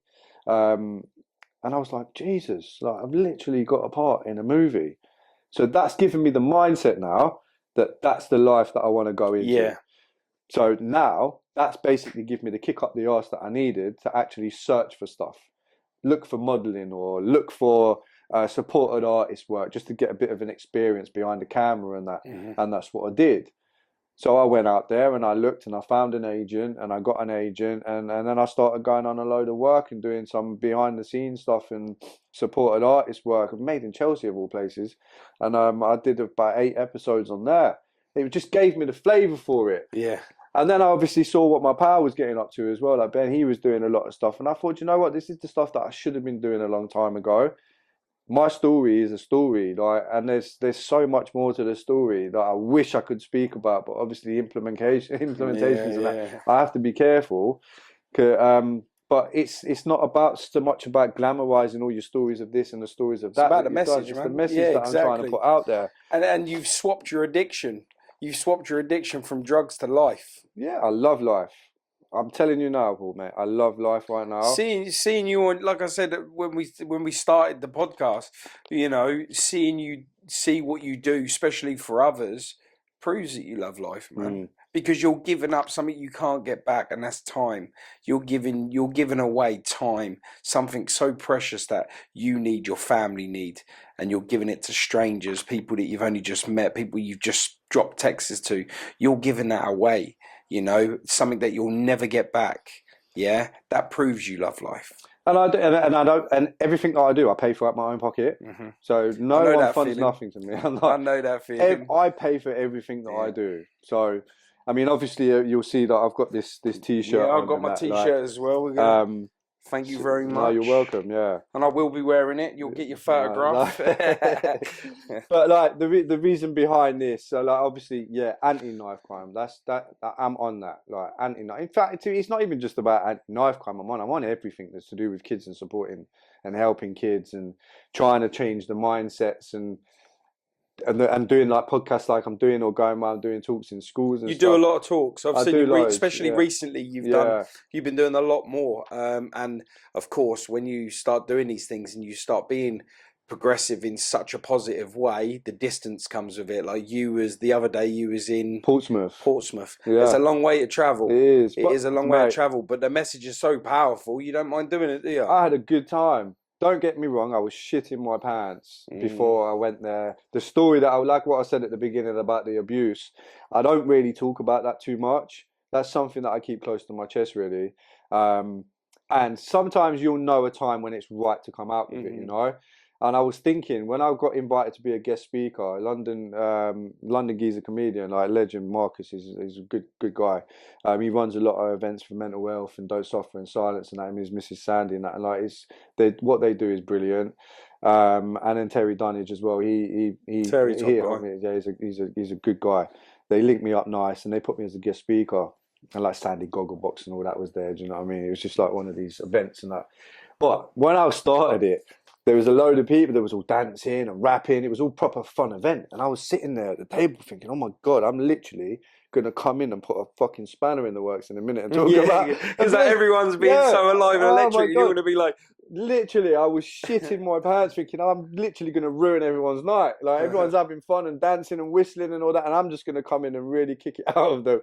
And like Terry was like, "You all right?" And I was like, "Nah, bro, I'm not all right. Like, I'm literally panicking." And he was like, "Don't worry, you'll be fine. You'll smash it." Everyone around the table was like, "You're gonna do well." And the people are like, "What are you actually gonna say?" I said, "I'm not even gonna go into it. You'll just wait until I get up on the stage." It's got to come out as you're doing it. And then it was kind of the time was clicking. I was looking at the watch, thinking, "Oh my God, I need to toilet." I went to toilet about 7 times, and that whole time, you know, when you get that feeling you need a shit because you're nervous, you know what I mean? Yeah. And that's how it got for me.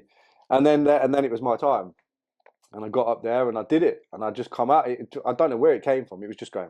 It was just flowing nicely as well, and it's going to flow nicely because it's my story. I know the story, and I know how it rolls. You know, so how I put it together, that's how it works. Beginning, middle, and an end, but always finish on a positive. Yeah. And I had a standing ovation from doing so. You know, it was really good. And I've had so many messages afterwards. I've got links in now with like Sandy and stuff, wanting me to help her out with stuff to do with children's homes and stuff like that, and go and give some inspiration to some kids that possibly would have gone through that. And listening to me makes people want to talk. Oh, if he can do it, I can do it, you know? Yeah. So it's the ripple effect of that. Yeah, of course. So it's been beneficial for me. I think that these days there's not enough role models. You see, when we were younger, there was loads of people to look up to. Whether it was bad or whether it was good, we had people to look up to. Now what have we got?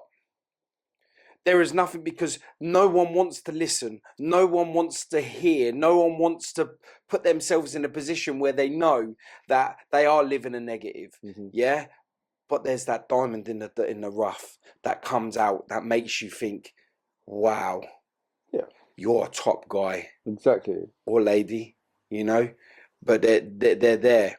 And I don't think these people should hide away. I think they need to come out, because as a society and a world, we need them. Yeah. What you'll find is a lot of people don't like to get involved, would rather just stick and do their own thing. You know, they'll look at all this from the sidelines. Talk from the sidelines, yeah. You'll see all this stuff on the TV, or talk behind the computer on Facebook. The fake profiles or private profiles where everyone's got something to say, and it's always on private profiles where you can't see nothing. It drives me mad. I'll tell you, another thing as well is you always find that people have something to say about the negative that's happening around the world. And I always turn around and say, what are you doing about it? What are you doing as your part to make it a better place? And the answer is just chatting shit. Yeah. I'm just going to stand here and talk about it and hope somebody else does it. And that's the problem. We're all waiting for somebody else to make it better. Where if we all done a little bit, yeah, the difference it would make. It's all about community, right? And this is the whole point of like all this. So like with the t-shirts, and I did a live with someone on Instagram, and I had a message from a lady called Vicky from Hitchin College in Hertfordshire. I mean, admittedly, I didn't know it was in Hertfordshire at the time, but so that's where it were, in Hertfordshire. And she does this stuff where she gets guest speakers coming into the school or to the college to have talks with kids. She was like, "You'll be brilliant. I'd like you to come." I was like, "Yeah, sure, I'll come and do a talk. Like, I'm quite happy to do that. I can talk all day long. It's fine with me."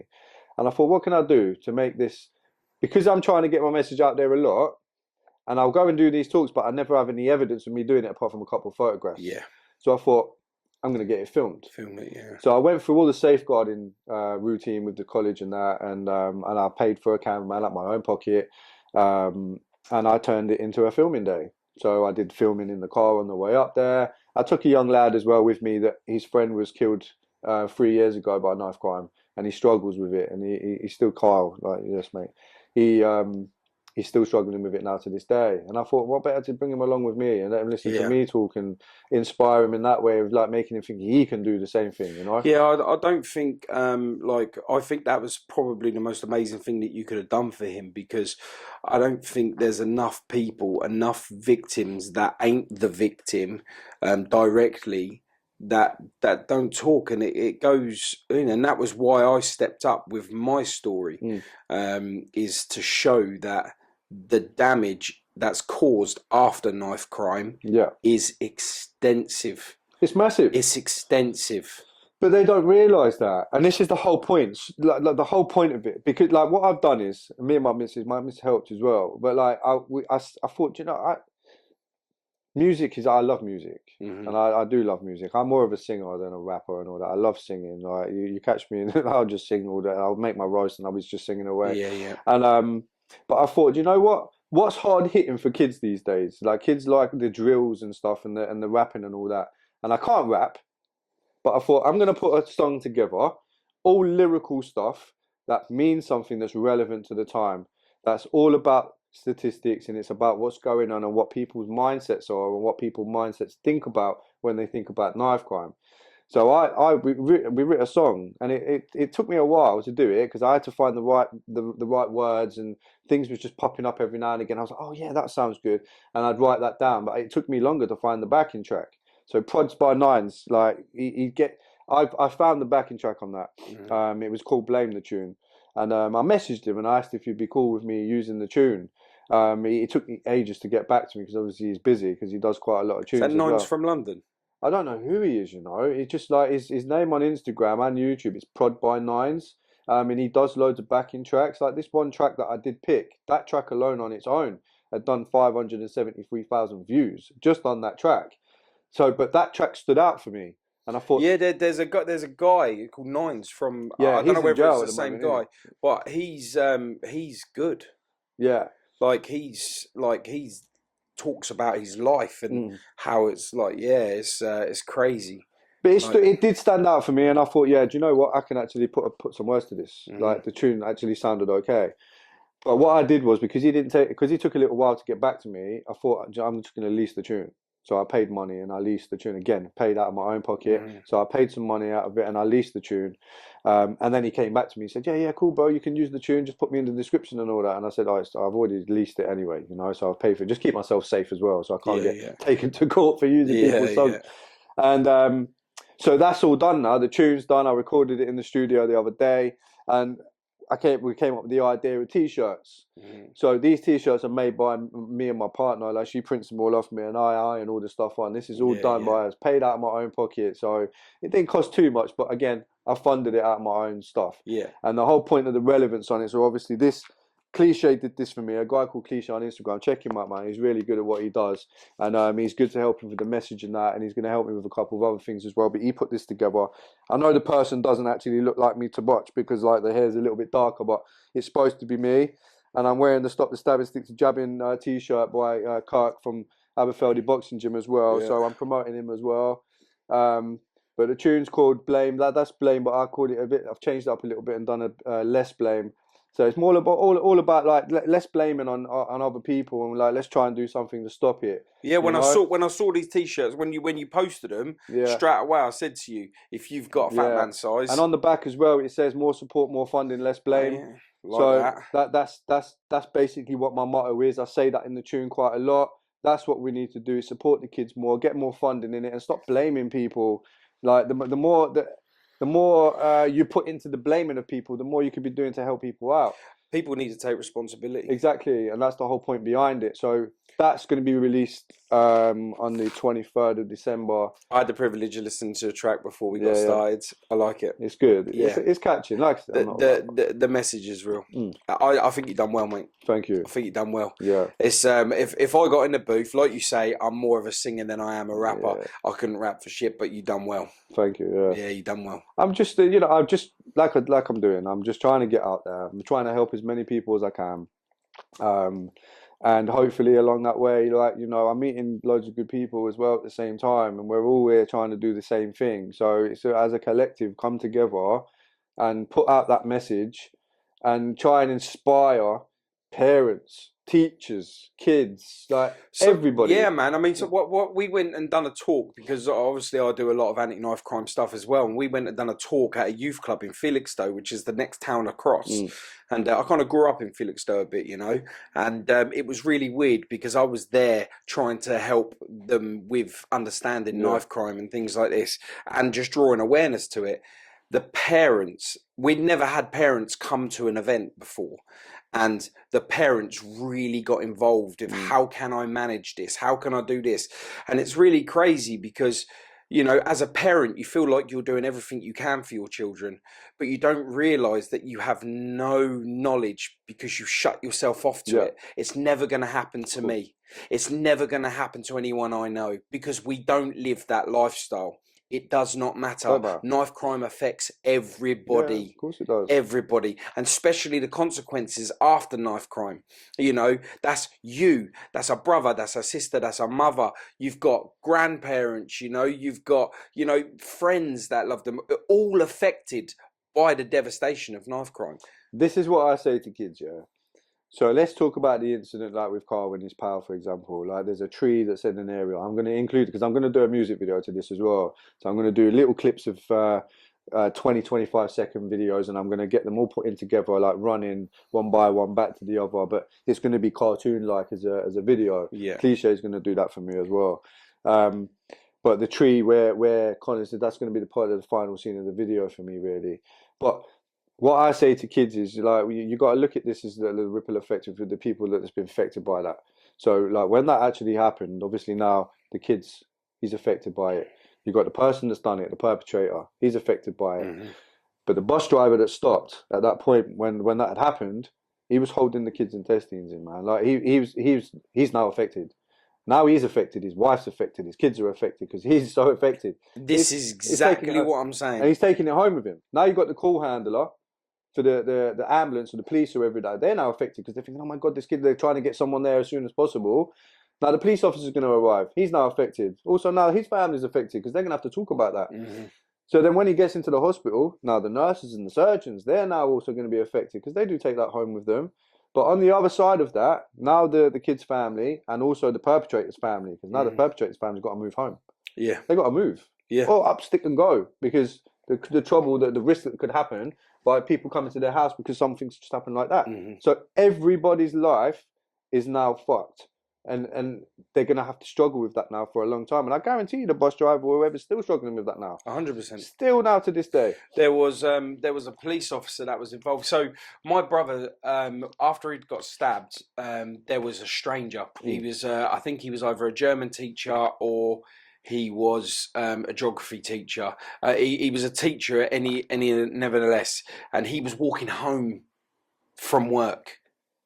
and he would never have even thought that he would have held a man in his arms, and that was dying. Yeah. You know, he was just a normal teacher, just coming home, fully affected by it.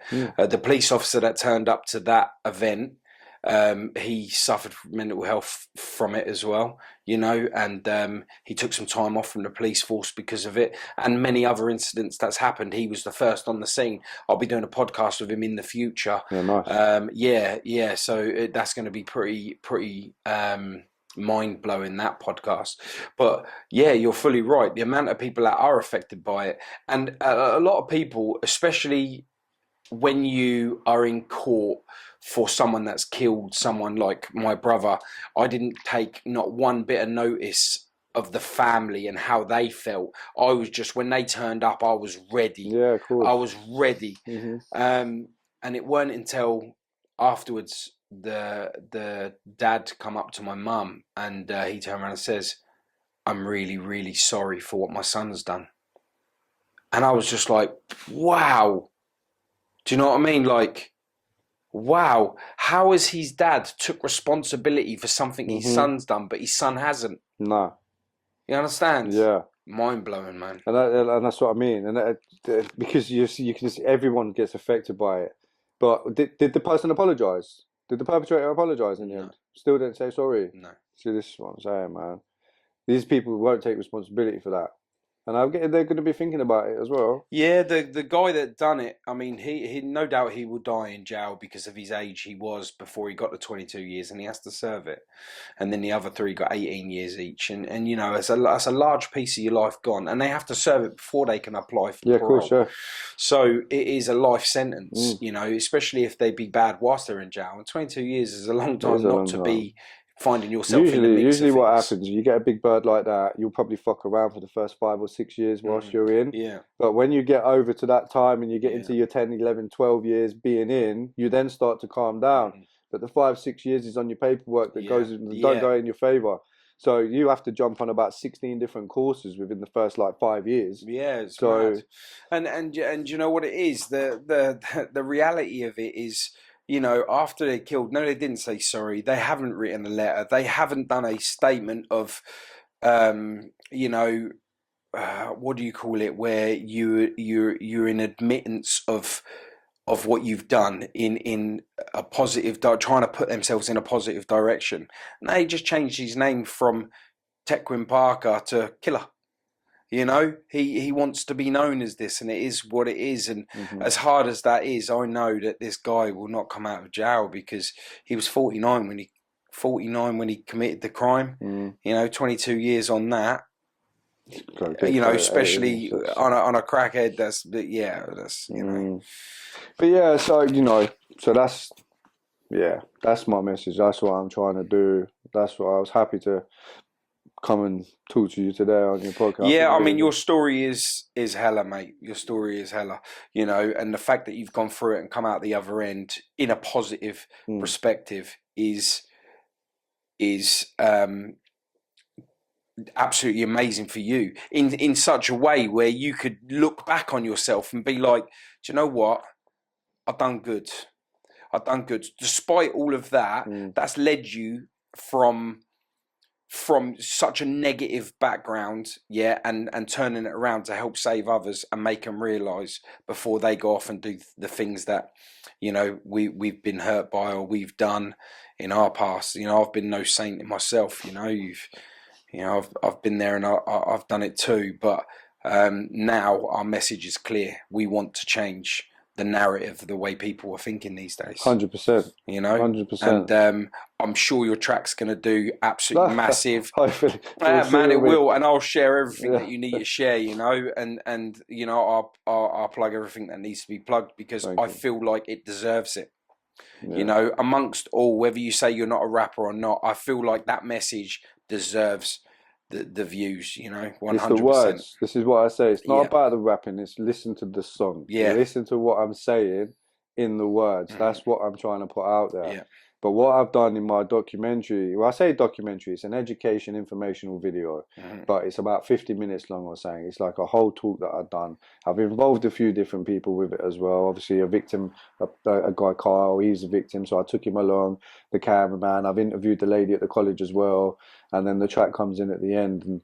And but I did mention little bits in my filming. I dropped little plugs of words, but not purposely, just by it comes naturally, because these are the true things that I'm talking about in the song that happen.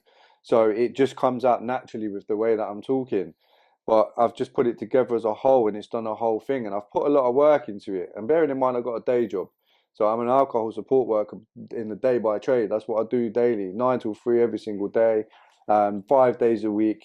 I had to take annual leave to go and do this filming that day and go up there and do that filming. So like it's in my own time. I do all this stuff, even at the weekends, putting all the words together, doing these t-shirts. I do it in my own time. Yeah, so, and I don't think people realise that. They just automatically think this is all you do. The amount of people that turn around and say to me, "What, you do tattooing as well?" And it's like, yeah, that's my full-time job. You know, I'm weighed under. And then of course there's family life. Yeah. And then of course I've got the clothing too. So and we make it ourselves too. So I fully understand the time and the costs that go into it all. You know, it's tiring as well. Like seriously, I'm knackered half the time, but I've got to do it. And when you stand up there and people are paying attention, oh my God, it's worth it. Yeah, big time. It is worth it. When I did the talk in Portsmouth the other night, I didn't know what to expect when I did that. And then when I got, like, they stood up, everyone was going mad. Wow, like, I don't know if the video's on Instagram. But when I did and it was at the end, I was like, wow. Even clapping at little bits that I was saying in between as well. I was thinking, what did I just say there? That was just like, did someone just come on stage or something? Like, you know what I mean? So like they're clapping. I'm thinking, oh, okay, this is going well. So that was boosting me more, you know. Yeah. And afterwards, I just felt so rewarded and worthwhile me actually going up on that stage and doing what I'd done. And the feedback that I had afterwards when I'd sat down was massive. Like, it's made me want to do it again. Yeah. And again. Yeah. And again. I'll probably still shit my pants every time I do it. Oh, 100%. You know. And you know why you'll shit your pants? It's because you want it. Yeah, I do. You want it. And that's massive. There's people out there that would just do it just because they're getting paid to do it. There's people out there that do it because, you know, they're clout chasing or whatever. But the people that really, really want to do it to make the change, you're always going to have that bubbling feeling. Yeah, 100%. And I don't get paid for doing none of it. Yeah. I pay out my own pocket again. Petrol, driving up there. It's out my... And then when you talk about like the clout and stuff, I've got probably what have I got? About 1,018 followers on my Instagram, yeah? And when you look at it with the fact of like 30,000, 20,000, 60,000, it's not about the amount of followers that most you've got. of the people have bought them anyway. Let's say if they have, yeah. But I'm thinking it's about quality more than quantity for 100%. me. So if I've got a quality of followers that are following me and following my journey, like they have done from day dot of me having this Instagram, because it's just sat there dormant for about a year. I've not really done much apart from my lives and stuff, and I haven't gone chasing out for followers. I just put things out there. Sometimes I'll sponsor a couple of things as well and put it out there. People like what they see, they come and follow my page. But I've got a good quality of followers that I have on my Instagram, and it slowly just gradually goes up. And I did set up a task in my head, and I wanted 1,000 followers by Christmas Day, and I hit my 1,000 followers a week ago. Congratulations, man. I hit it. That's what I wanted. Now I want 1,500 by June.